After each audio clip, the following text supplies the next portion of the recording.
Page 53, Jazzy Joe. We're going to use what we've been talking about.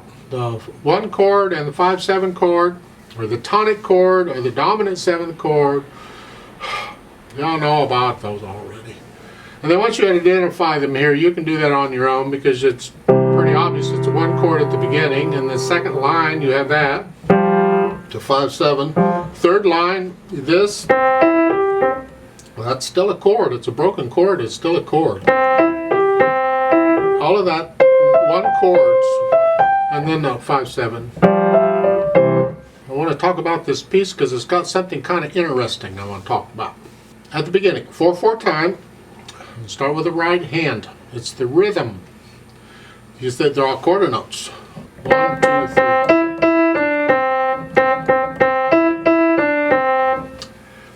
But the interesting thing is when they put that tie across the bar line like that, not because it's across the bar line, it's because they've stuck in a tie where they did.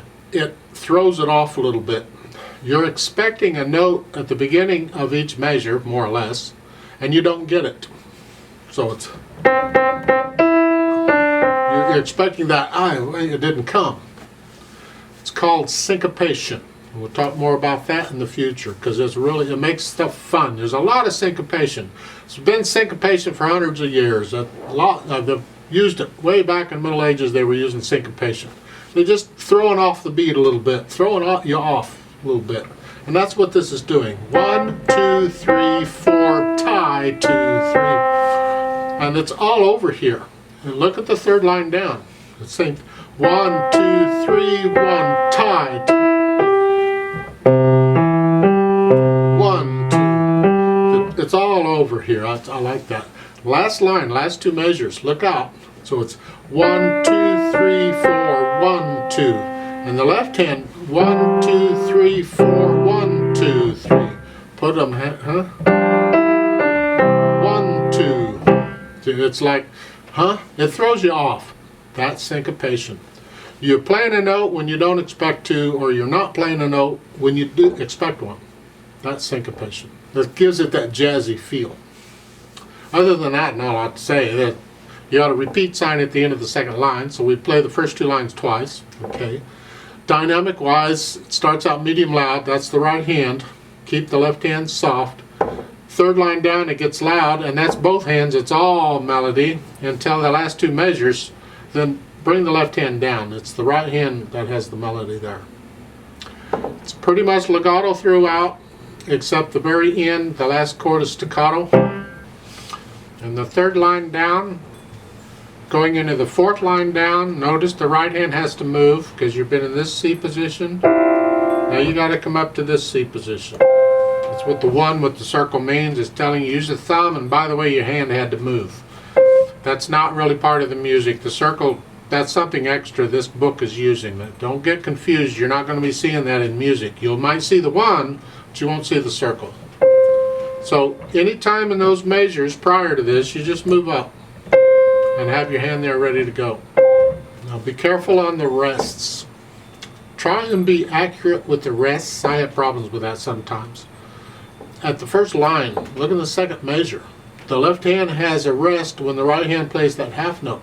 Make sure that half note C in the right hand is by itself. Shouldn't be anything else there. Right there. Right when I play the C, the left hand comes up. And you got it in several places where the left hand comes up.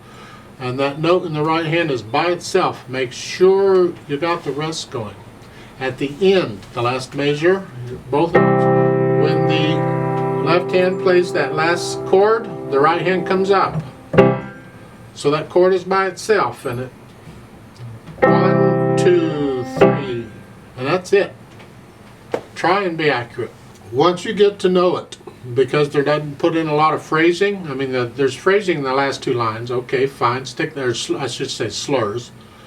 But at the top, there's no phrasing or anything. So if you want to add some staccatos, if you feel it staccato, play it staccato. So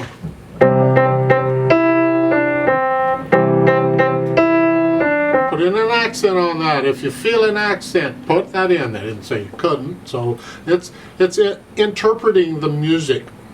You do that after you learn it. You'll learn it mechanically, exactly the way it's written, and as you get to know the music, and you can speed it up. It says lively, it's fairly quick.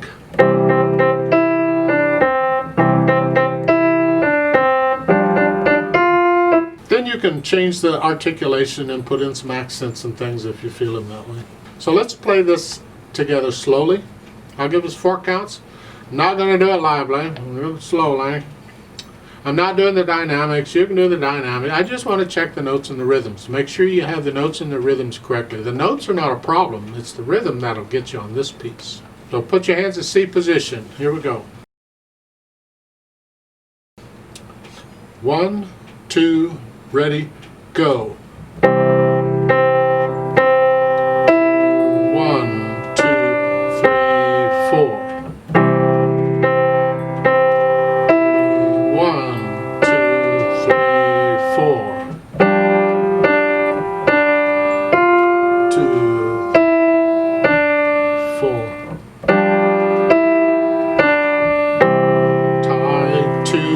3, repeat. 1,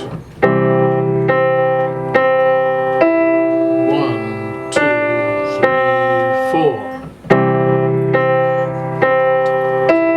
Tie 2, 3, 4. 1, 2, 3, 4. Tie 2, 3, 4.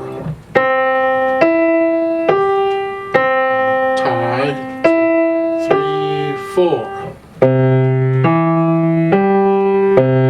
Tie 2, 3, 4.